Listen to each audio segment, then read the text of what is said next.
மேற்கு வங்க ஆளுநராக தமிழக ஆளுநராக இருந்த RN ரவி நியமனம் செய்யப்பட்டிருக்கிறார். நாம் முக்கிய செய்தியாக பார்த்து வருகிறோம்.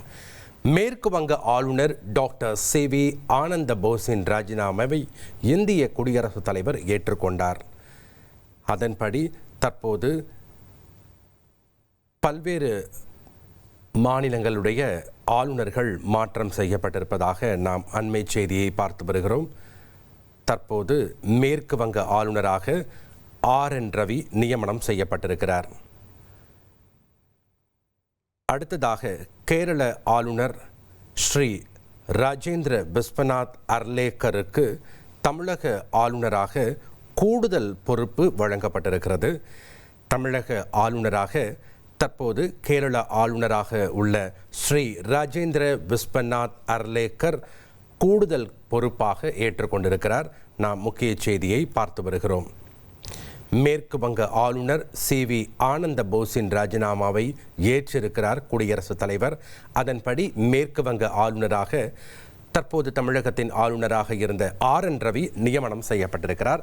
தமிழகத்திற்கு ஆளுநராக கேரள ஆளுநர் ஸ்ரீ ராஜேந்திர விஸ்வநாத் அர்லேக்கர் கூடுதல் பொறுப்பாக வகிக்க இருக்கிறார். இதனை நாம் முக்கிய செய்தியாக பார்த்து வருகிறோம்.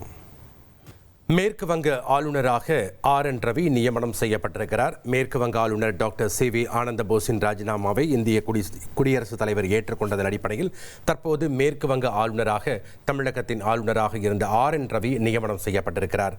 தமிழகத்திற்கு கூடுதலாக தற்போது கேரள ஆளுநர் ஸ்ரீ ராஜேந்திர விஸ்வநாத் அர்லேக்கருக்கு கூடுதல் பொறுப்பாக வழங்கப்பட்டிருக்கிறது. கேரள ஆளுநர் ஸ்ரீ ராஜேந்திர விஸ்வநாத் அர்லேக்கர் தமிழகத்தின் ஆளுநராக கூடுதல் பொறுப்பு வகிப்பார் என்று இந்திய குடியரசுத் தலைவர் தற்போது அறிவித்திருக்கிறார். இதனை நாம் முக்கிய செய்தியாக பார்த்து வருகிறோம். தமிழக ஆளுநராக இருந்த RN ரவி தற்போது மேற்கு வங்க ஆளுநராக நியமனம் செய்யப்பட்டிருக்கிறார். மேலும் பல்வேறு மாநிலங்களுடைய ஆளுநர்கள் மாற்றம் செய்யப்பட்டிருக்கிறார்கள், நியமிக்கப்பட்டிருக்கிறார்கள். ஹிமாச்சல் பிரதேச ஆளுநராக ஸ்ரீ சிவபிரதாப் சுக்லா தெலங்கானா ஆளுநராக நியமிக்கப்பட்டார். இனி செல்லும் இடமெல்லாம் செய்தி. தந்தி டிவியின் வாட்ஸ்அப் சேனலை ஃபாலோ பண்ணினா செல்ல இருக்கும் இடமெல்லாம் செய்தி. இதோ QR கோட் இப்பவே ஸ்கேன் பண்ணுங்க, ஃபாலோ பண்ணுங்க.